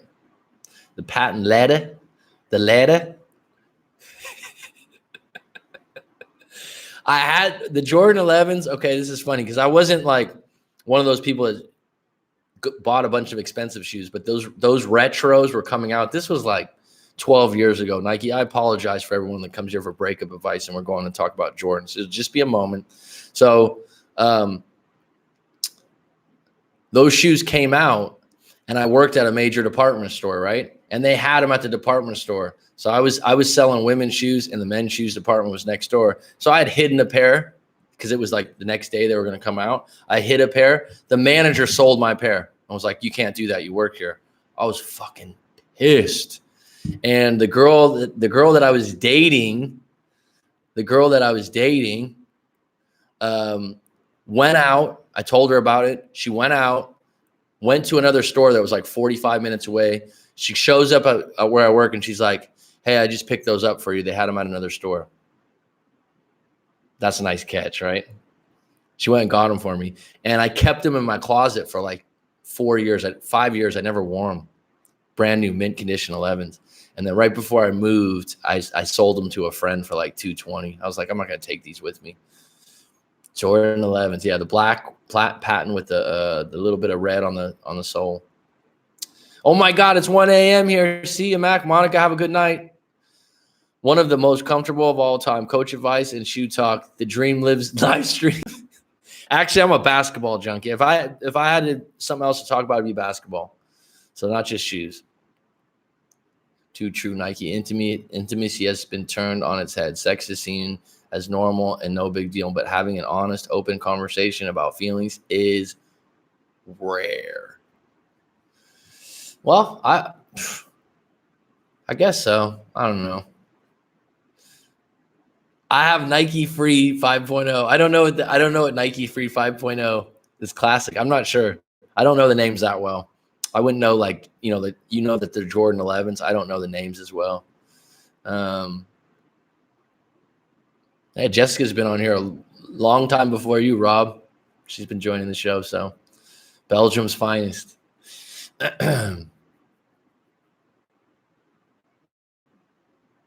People are scared of an honest conversation. I mean, truth be told, I've always been one to talk long. It hasn't just been with. I was talking to someone about this recently because when they say, so you do breakup coaching, I've always been able to have like a 2-3 hour conversation. I remember when I was in high school, a couple girls I'd talk to them for like 2 or 3 hours. Someone from a family member would come over and be like, is he still in his room talking?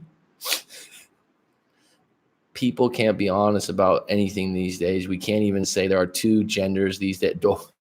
No wonder people can't be honest about their true feelings in a relationship. Well, isn't that a rabbit hole to go down, G Money? I wish the algorithm showered your channel earlier. It's coming, Rob. Don't worry about it. I appreciate it, bud. They're a running shoe coach. Thanks. Belgian Finest is freaking right. Best chocolate in the world. We have to get your live stream in the algorithm. Not sure why, but it doesn't show up for everyone. More people would be here if they actually knew this channel existed. Well, it's coming. Think about it. I don't think I could be honest with my ex about her flaws. Should I say she was too skinny, rude sometimes? Saying that would be honest. But does it need to be said? Good question, G Money. So I've thought about this before that, yeah, you hold back some of those things, right? But those are the things that you accept because no one's perfect, right? But at the same time, you got to be honest when it's, I don't know what she's going to do about being too skinny because that's one of those things that can't be fixed right away. That's a touchy thing when someone that you're with for a long time, that'd be a great live stream topic or a show topic. Someone that you've been with a long time, their looks start to go down or they start to get fat. That's not even a politically correct word anymore to say fat. Or you're unattracted to them for not looking like they looked when you first were with them. I don't know how you'd go about saying that nicely or kindly. I'll save that for a future live stream. That's a good topic. Thing is, most random people looking for a live channel to join just live on the live feature and go with what's on that page. Well, Rob, why don't you do this? Why don't you give me your email and you can give me some advice on how to advertise my channel? Your channel live only showed on the right margin because I've been viewing many other similar channels. So there's something I'm not pushing. Be careful with bringing up physical flaws to women. Thanks, Judy Jack. Thanks for the female perspective. Being truly honest with your partner is fucking terrifying to me. Telling them that you've had thoughts about other women, telling them your feelings are fading, those are the hardest things to say. Is anyone completely honest with everyone and everything? Why? Just because a thought goes through your head doesn't mean it's your true feeling. It's just a moment that goes through your head. Well, I think it may have to do with likes, views. Okay. Bigger numbers get priority, I think. Okay. I'd really like to, if I took this to the next level with not just my channel, but like live streaming and things like that, is get someone that's like an assistant that likes to do the sound and all those other things. Mac, I'm honestly not feeling any more pain at all anymore. Fucking outstanding, Daniel. Well, you've done the work, genius. Right? You're 8 months of no contact. You've been doing self-improvement. You've been working out at the gym. You got a plan to move somewhere. You got shit on deck. No contact was the best thing I could have done. And you did that on your own. That had, if something from my channel you're saying helped you, thanks, bud. But you did the work yourself, so. And you got a plan to move to the Cali, so that's great, man. It happens, man. You have helped a lot. Well, thanks, Daniel. I appreciate that. That's very kind of you. Daniel went all in on no contact, and he's reaping the benefits. That's how we do it out here. And that's what it is going all in, right? And Rob, to be honest, I do probably, if I have to be honest with all of you in the live stream, probably the next step for me in this channel is probably going all in and burning the ships.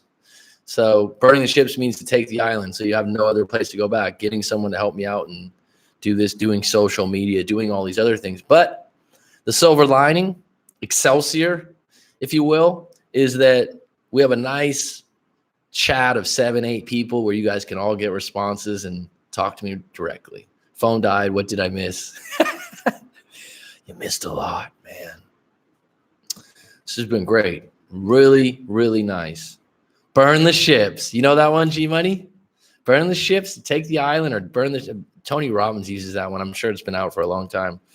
But, whenever you're doing something kind of half-ass, or you're doing it 60, 70%. You know, if I went all in on my channel, that would mean, and I burn the ships, it's like, all right, I'm going to be on deck every day, live stream. I haven't heard it said that way.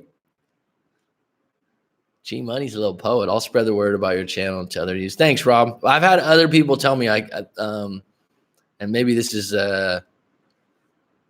me not being humble. Oh, why don't you have more views? Why don't well, I probably because I don't have social media. I haven't gone all in on that. Probably haven't been consistent enough. It's coming. It's coming. I've had a couple months where I was just like, wow, all of a sudden this big spike, and then it went down. I don't know. But I'll definitely, Rob, I'm going to hit up Kyle from that Masculine Energy. Maybe we'll do something together, get his take, because I know his channel's been doing really well, and I'm happy for him. I've learned a lot from you, Mac. Attraction is more than just looks. Fuck yeah, it is, especially the older you get. I mean, obviously, me being 38, I think Nike, attraction isn't a choice. Yeah. What's so interesting about that too, that's a common phrase, and that comes up a lot. Think about it when you're attracted to someone randomly in the supermarket or a waitress or whatever, and just think about what you're attracted to. And sometimes it's not for me, what I'm attracted to and what some of my friends are attracted to is like polar opposites. Mac, I respect you because you don't use clickbait titles. That's what a lot of these fools do. Well, to be honest, I had a friend go back and make a bunch of titles and use keywords and stuff like that. And some of the titles got changed that weren't the titles that I originally gave them. So maybe I'm guilty of some of them being clickbait. I don't know, but it wasn't my intention. It was to maybe up the views or have more keywords involved. But yeah, I didn't go out of my way to do false clickbaits. Like I told you, at the core of the start of this channel, I was like, I'm just going to help the individual out.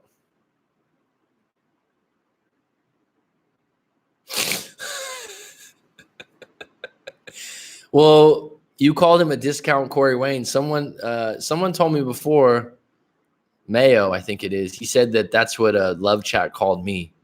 So I don't know who's the king of discount Corey Wayne shit. Corey Wayne's, I mean, I wouldn't take that. I wouldn't take being called a discount Corey Wayne as a knock. I mean, someone called me a discount Michael Jordan or someone great in basketball. Corey Wayne's, fuck, man, he's done a lot of good work. Shit. When women are attracted to my physique, is that what you're trying to say? Kyle is a good man. Fair enough. Hey, look, when you start talking about these other coaches, if we're going to start going around about that, if we're going to start going around about that thing, these other coaches, some people like certain people and some people don't like certain people. So like I told you, Brad Browning, everyone makes fun of him. And some girl came on my show and was like, wait a minute, he's great. In all fairness, Kyle spent a lot of time on live streams answering numerous questions for free. Just my observation. That exactly, just my observation. Okay. And he seems like he's being himself. Like when I see Kyle on there, he looks like he's being himself. He looks like that's the kind of dude he is outside of just the channel, right? And I think that's what we look for on YouTube. Okay, is that you want someone authentic and real, like that's not trying to. If you meet me, I meet people, all the time. I meet people where I live that are on vacation all the time. That I don't have some fucking million subscriber channel, so someone doesn't go, oh, I saw you on YouTube. I'm not at that point or anything, but I'll tell people, I'll be like, oh yeah, I do live breakup coaching. I have a channel. Really? Let me check it out. It's like, well, oh shit, you got a channel? It's like, yeah, because I'm the same person I am basically on this channel as I am outside, right? And I think people can sense when people are trying too hard or they're trying to be plastic. Only Kyle and UMac are taking the time to do live streams on these topics. I'm not sure anyone else does. If I'm mistaken, let me know. I think the love chat does, or he used to. People have told me they really like that. Hey guys, kills me. He sounds like a little girl. Okay, G Money, that's one of those things. What's up, Sabina? Where are you at in Europe, Sabina? So stop advertising other coaches. Remember that girl? Didn't she spend like $2,000 on Brad Browning? I don't know, but you remember? I don't know if you were on that time, Daniel, but yeah, she just popped out of nowhere. She wasn't in the chat, and she's like, "I love Brad Browning. He's helped me out so much." And you know what? If that's fucking outstanding.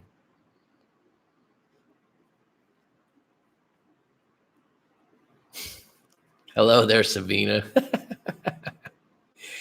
Oh man. Sometimes, like, especially when I do the live coachings, it would be really nice to, I don't know if it would be a Facebook group, but like, let you guys kind of mingle on your own, because you guys got to, like, I know people that would get along with other people. See, Nike One knows. Love Chat does a live stream. That guy does a live stream.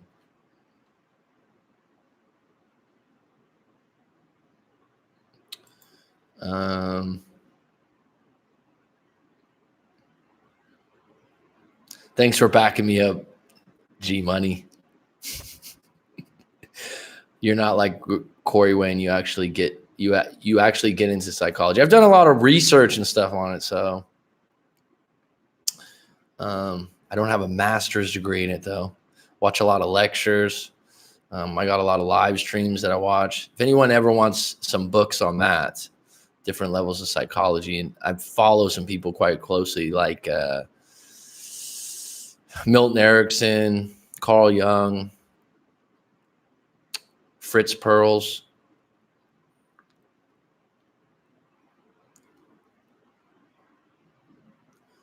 Italy, all right. Italiano, that's amore.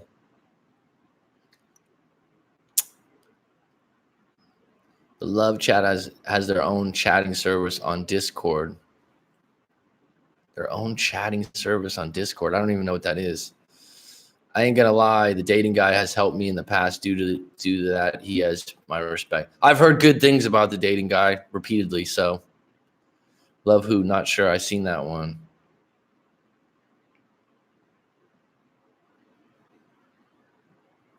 What's a Discord? Okay, I see Love Chat. Never been there before. Okay, it's an app. Okay. Yeah, I would like to create this into a daily podcast, and maybe even get a female co-host to kind of play off each other and get some different perspectives. I'd like to take it almost like a radio show, and I've actually bought the mics and everything. Oh, like a Patreon. Okay. Good for him, man. Good for him. He's organized, that's for sure. More organized than I am. He went all in. He burned the ships, G Money. He burned the ships. That's my next move, Rob. If I do that, look out. Jessica, I know you're in it. Drunk punk. I don't know what that is. This is a good live stream today. I haven't had above 10 people as far as that, but this has been good, guys. I'm glad I checked this on the other computer. It was really getting frustrating. Who are you going to invite on your broadcast? I have a few people in mind, but I would like to do a few with there's a few lady friends. Can't be friends with women. Yeah, I can. One that's I believe she's 30. I'd like to have her on for a week or something, just to give you a different perspective. And she has no background in this, but it would be fun just to offset just having a guy's perspective. And she's a cool person. So I have a couple of people in mind for that. But because I love having a conversation, it would be fun to interview some people that I've known over the years that aren't necessarily superstars, rock stars, millionaires, that are just average people with a lot of life experience. That would be kind of interesting, wouldn't it? People that I think have something to say, like,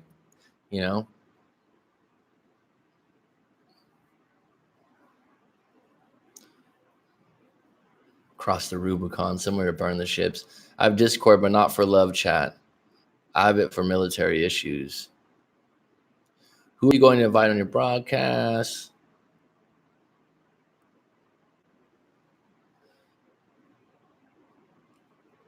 Well, there you go. It's a little bit. We have quantity, not quality.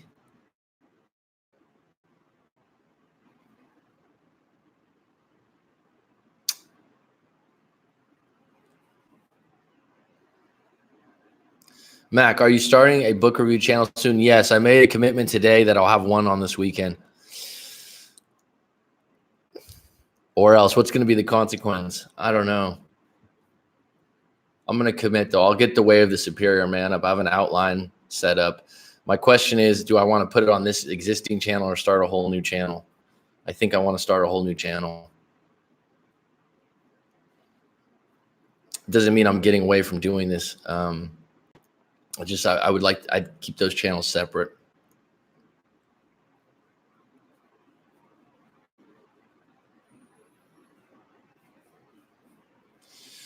And I'm probably gonna have to get a weekly newsletter. Another thing I'm working on for people like you guys that follow me regularly, and we can be in the loop a little bit more. Because this group right here, I mean, we've built a little bit of a relationship, right?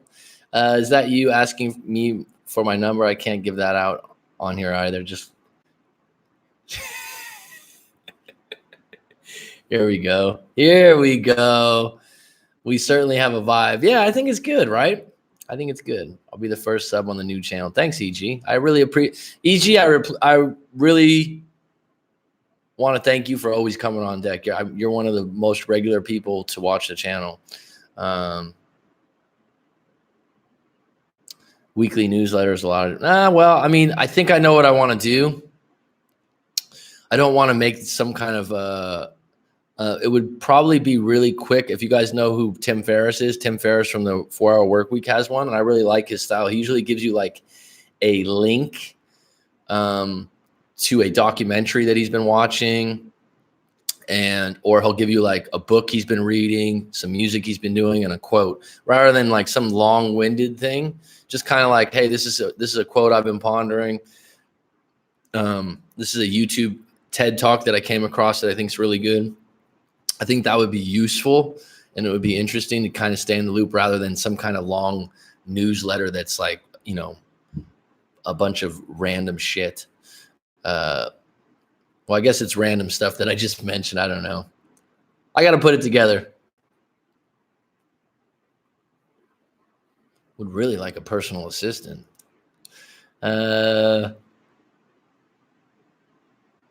No worries, Nike One. No worries. I know where you're coming from. Nike totally random, but check out the Time Suck podcast. Dude is super funny and goes into really cool historical events you don't normally hear about. Well, that'd be interesting to me too. I'm a history major, G Money, just like you, if I remember correct. It's random, man. The people I meet in the live coaching sessions, I always have something. They're a teacher, or there's something we have in common. In newsletters, a suggestion, if you can give a relatable example and not just theory in that newsletter, that would be even better. Well, thanks, Rob.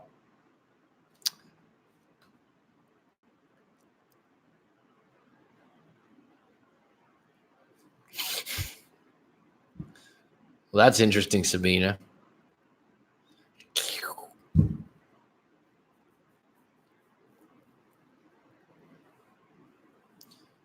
We're up on an hour and a half here. This has been a nice live stream. I'm glad I came on deck today. Thank you so much, people.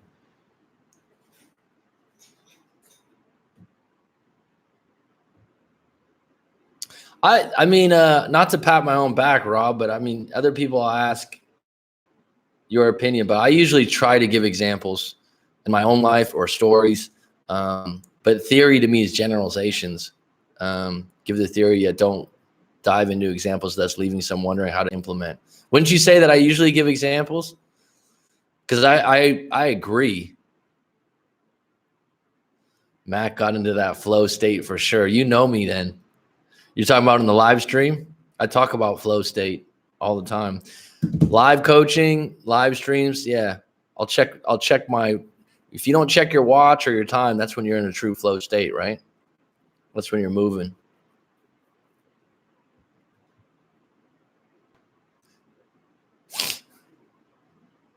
And isn't it, I mean, sorry, hour and a half, I've checked my phone once. How many people you know that can do that?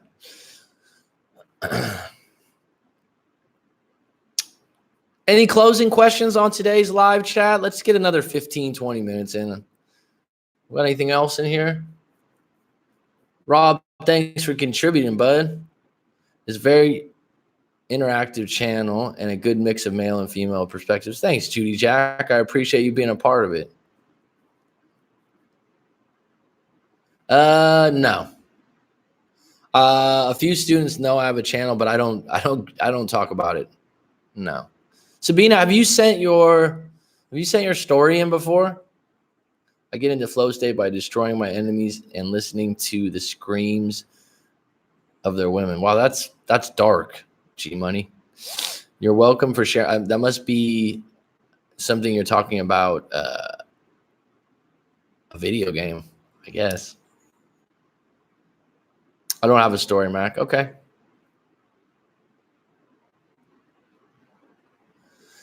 Bro, I would go to San Diego, Daniel. Nike One lives there, so you got a contact. Well, I'm not going to volunteer Nike One, but sorry. But San Diego's live, man. If you're in your early 20s, beautiful place to live. It's also expensive, but it's not on the level of San Francisco.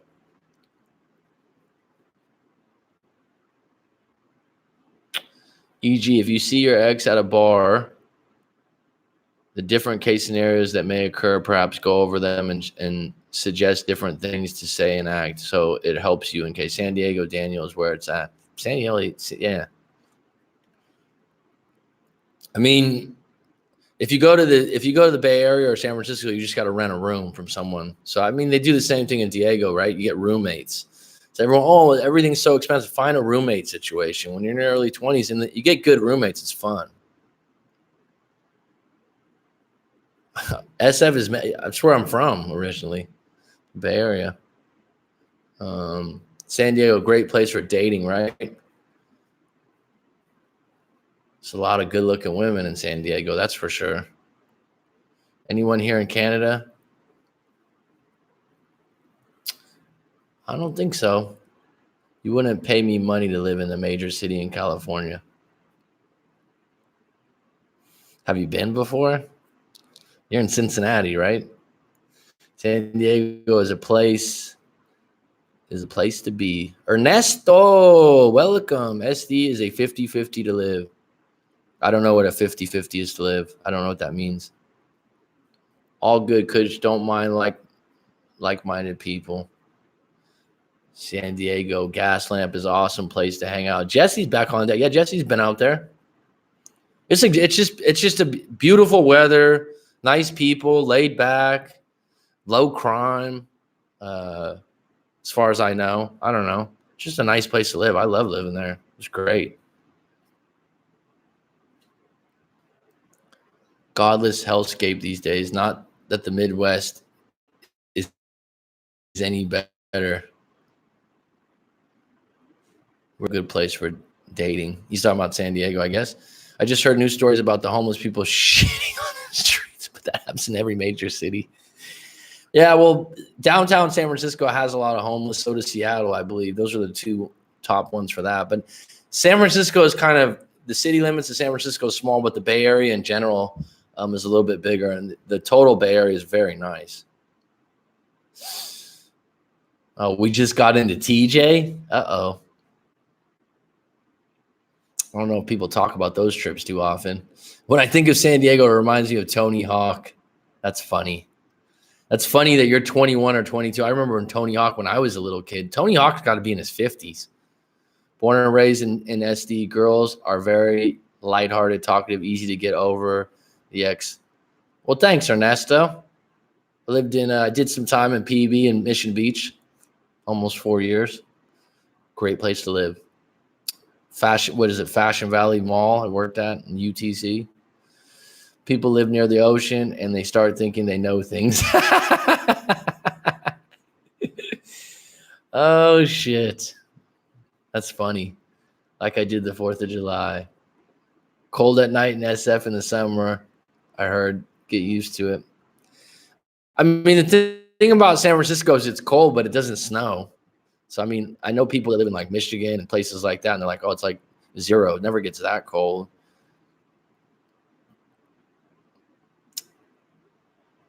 Isn't he from Carlsbad? Who? I don't know who's from Carlsbad. People need to travel and meet other cultures to know the things. Traveling opens you up for sure. What you know about Carlsbad, that's my neck of the woods. If you ever had to deal with cold ass winters, there's a part of you that's living a fantasy. I've never had cold winters. No. The Bay Area has had good weather. I go to TJ once in a while to have fun in El Centro. Good for you. Like, you just been there, don't know a lot. I'm from Vancouver, living in Toronto now.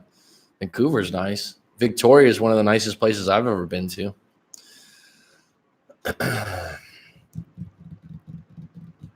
Toronto, I've heard good things about. You guys just got a championship for a rental player. I mean, was it worth it to get Kawhi Leonard for 1 year and now have zilch? Have nothing for him? I don't know. A friend of mine was like, yeah, absolutely. EG, you live in San Diego also? Victoria is a nice place if you want to go to a laid-back place. It's just beautiful. Yes, worth it. If you've been to TJ, you know. No. The times I was there was 20 years ago or something. I don't know. 18 years ago. That's how old I am. I always say I may not always be right, but I'm never wrong. Las Pulgas. Yeah, I don't know those places. I don't know what Las Pulgas is.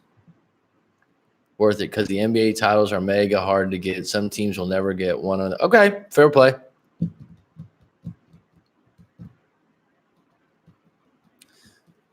Mexican Chinese food. I don't know if I'd want to try that. I might be wrong, but I'm not lying.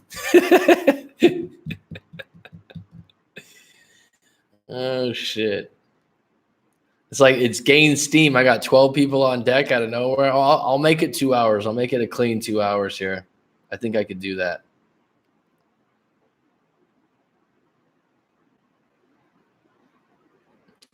Let me just send this text.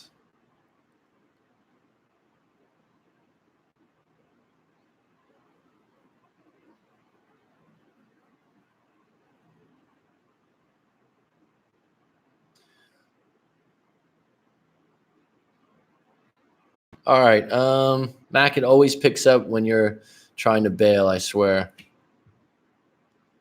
That's all right. It's been a while since we got one of these good ones. Mac, you're awesome. Your least favorite. Oh, shit. Dan, you got a good memory. I don't know why either. I don't know why. Awesome. Told you it's like the Ninja Turtles or something. It's just one of those words I don't use very often.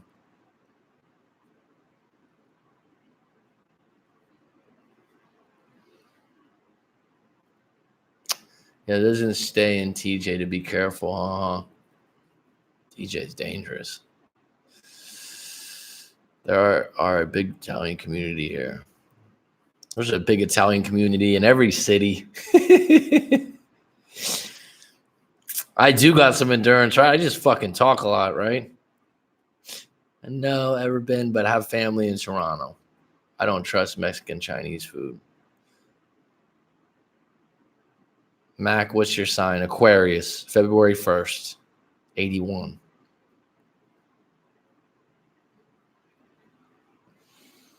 I just found out, like, you know, with Chinese years, like year of the rat, year of the rooster, year of this.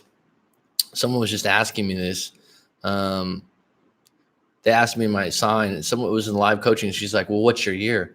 I'm like, I think I'm the year of the rooster. I was born in 1981. When I was like in kindergarten or first grade, they tell you, you know, the year of this, the year of that. And then she's like, no, you're not the year of the rooster. You're the year of the monkey. Oh, that explains everything.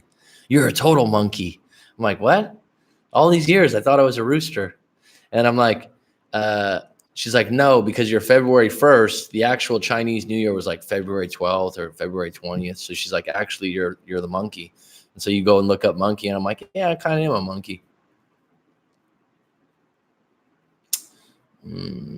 Was wondering where you went. Just got a text from a random number.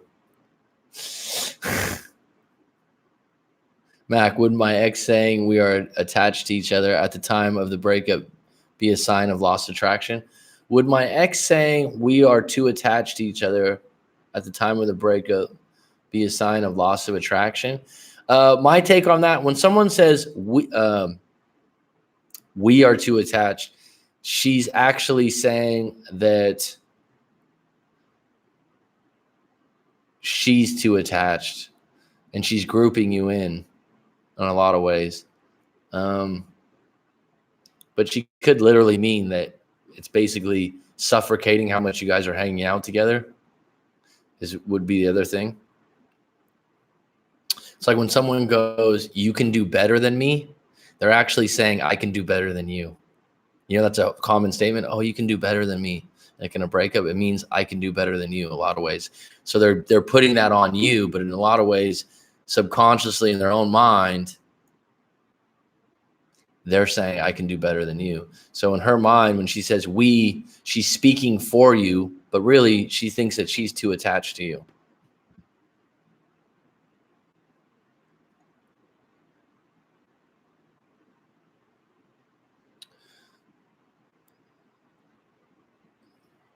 Aquarius too. Okay, nice. I've met a few over the years. The funny thing is I was just asked that recently. There's some people from the Bay Area that I met that were out here in Phuket, and I met them in a cafe, and I was just talking to them. They had a Bay Area shirt on, and then the girl's like, "Oh, what sign are you? Because you're so friendly. I'm just curious." And I said, "Oh, Aquarius." And then her boyfriend's like, "Me too." Yes, I am a dog in Chinese horoscope. A nice one. G-Money, you're the dog in Taurus. I'm such an idiot, but I like believing in all that stuff. Really, G-Money? That surprises me that you'd be into that. Sagittarius, you're the I don't really know that much about them. Aquarius are supposed to be kind and giving, and we give water. I don't know. Outgoing.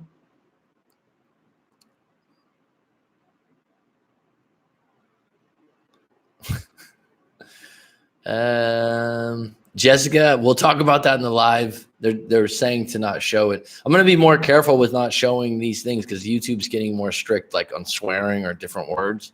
So it's nothing personal to anyone out there that I don't want your thing to be shown. But I've been told that probably I should keep them hidden because YouTube's getting more. But any tips on avoiding guys who only want to sleep with you in online dating? I think that's probably part of the game with online dating. You're attracting a lot of everything. Maybe put it up front in your post, in some way, whatever you're doing on online dating, go, look, I'm not for one night stands. And maybe that'll eliminate just some of them right off the bat. Going on 2 weeks of no oh, what's up, Mike? We got a live coaching session coming up. Going on 2 weeks of no contact with my ex, and I feel like I've gone from 07 bottom dweller Seattle Sonics to we got another basketball fan. Sweet, man. I went to the last Sonics, the last year the Sonics played in Seattle, which, the last year they played, and Kevin Durant was on that team. Everyone forgets he was a Sonic. Going on 2 weeks of no contact with my ex, and I feel like I've gone from 07 bottom dweller Seattle Sonics to 08 just drafted Durant Sonics. Well, that's a fucking great change. I'm not a huge fan of Durant right now, but I'm a Warriors fan from the beginning, from when they're good, bad, happy, sad. But I'm okay. I'm saying that though, you know what? I know what you mean about going from a bottom dweller to being able to draft Kevin Durant that year. People have two fundamental needs: the need to feel connected and the need to feel free. Sounds like you two got so attached that she couldn't have that feeling of freedom. Yeah, there's a fine line. I mean, I have friends sometimes that are really attached to each other. Friends that are couples. I said that wrong. friends that are couples that are really attached to each other. I'm like, damn, I hope nothing goes wrong between you guys because you are so attached. I'm definitely more independent in relationships, that's for sure. Not me personally, but could be my people now. They're watching you.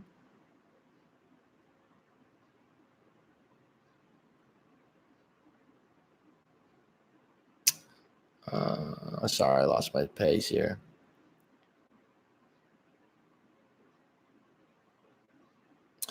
There's a lot of things that I believe solely because they make me feel better. Well, that's fucking great, dude. I have no evidence for God, but I'm a Christian literally just because it helps me get through the day. Well, I think that's a lot of people. Nike, are you into skateboarding as well? I miss the S things. Capricorn, I'm here. Dream live streams, dating live, breakup advice, plus basketball. If I had another show to do, I could do basketball quite easily. I'm very knowledgeable and I have a great memory. I've one of those memories. I used to read the box score since I was a little kid. You know, the box scores in the paper, like on stats. And I used to collect a lot of baseball, basketball. I'm only into basketball now. Kind of let baseball and American football by the wayside, but I have a really good memory. So sometimes you hear these commentators and they're like, "Oh yeah, what was this?" And I'm like, "He averaged 21.3 and had 6.4," and it's just like I'm like, I have all that stuff in my head. I know players from 5 years ago, so doing a basketball would be fun. And for some reason, it comes up. Okay, you get half a point for that making me look bad here. Look at this little game. Mac, what you just said is so true. I told a girl I was just dating she could do better than me, but it was because I thought otherwise. Ernesto, the game is to be sold and not to be told. And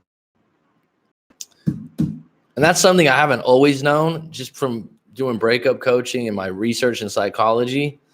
So it's really fucking interesting. Think about that. When someone goes, you could do better than me, and you never said that, and you're thinking, no, I can't do better than you. What they're saying is, I can do better than you. But it feels better to say that's what you're thinking too, right? And think about this too. If someone goes, well, I know you're not attracted to me anymore. That's what their perception's saying. They don't find themselves attractive anymore.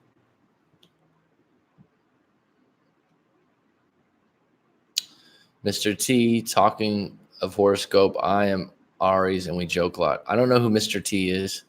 Sorry.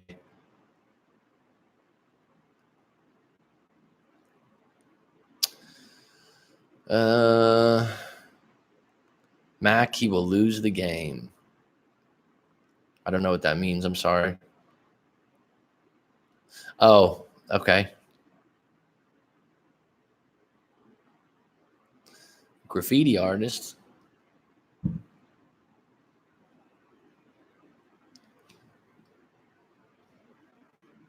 Skateboarding is big in Southern Cal overall. I'm a little more north of Seabad. That's sad when people put them down alone. I don't know what you mean, Sabine. I'm sorry. That's sad when people put them down alone. Mr. T is the whoosh. Oh, okay. It's me minus the chains. Okay. Some inside stuff going on here that I don't know about.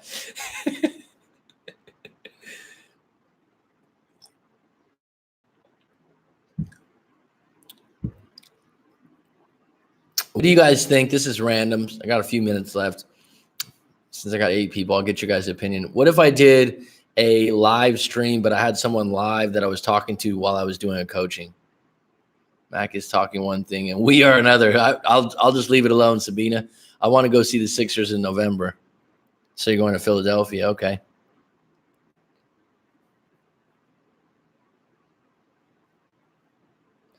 How is your week going? Sure. Yes, please. Okay.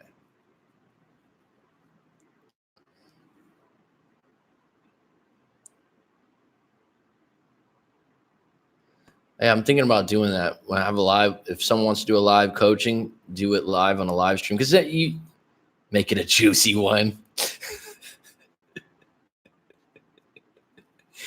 Oh no.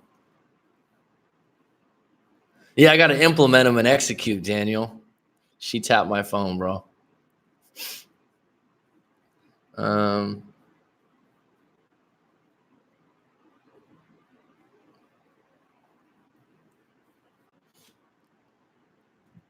Yeah, I'm thinking about that. I think it would be good. Well, the thing that's nice if you did that is the person could still be anonymous. Because I just had someone recently that was a client of mine before. He's like, hey, man, he's like, anything I can do for a testimonial, you helped me out so much, this and that, this and that. I'm like, do you really want to go on like a live channel? And people, I don't blame them. Like when it's a breakup and stuff, a lot of people, they don't want their face shown. But I think I guess you can create like one of those muzzled voices, huh? Mac, what would be a good book for action? Probably Models by Mark Manson. I think Rational Male for men. Rational Male touches on it in a couple chapters. The Tactical Guide to Women by Sean Smith. I love the crazy stories, like the dude who comes up on here with the girl who got pregnant when they broke up. That is juicy.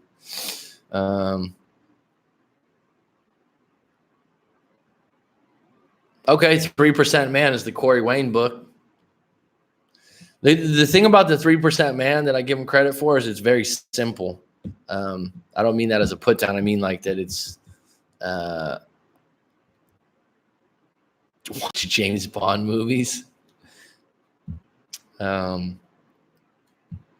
It's very simple material. It's easy to follow. Go online and meeting people. I found out that there is a lot of crazy out there in the world.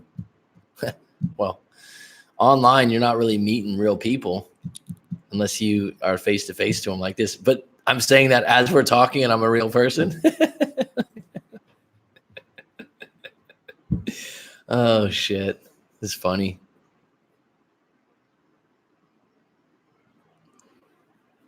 All right, let's close this. Let's close this out. We talked about online dating at the beginning of the stream. I know madness is like gravity. All it takes is a little push. The irony. 2 a.m. Watching body language. Watching body language. Oh, okay. Body language is big, right? Well, there's so much in your eyes, right? The fake smile.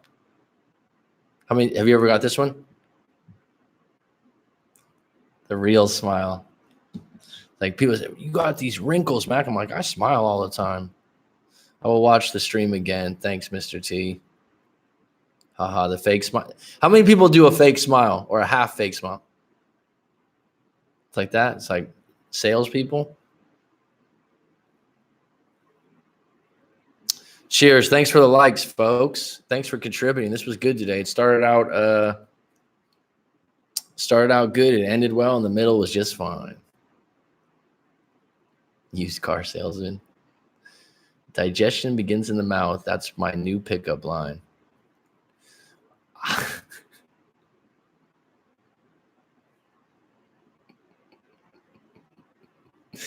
That's funny. I don't even know what you mean by it, but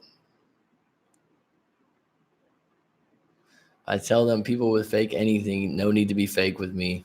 That's good. Cheers. Thanks for the like. Digestion begins in the mouth. I think we'll close out with that one. Everyone have a good day or a good evening that was on deck today. And in the next couple of days, I'll be back on deck. And I'm happy that this actually was a smooth live stream. Thanks for supporting the channel. Talk to you guys again soon.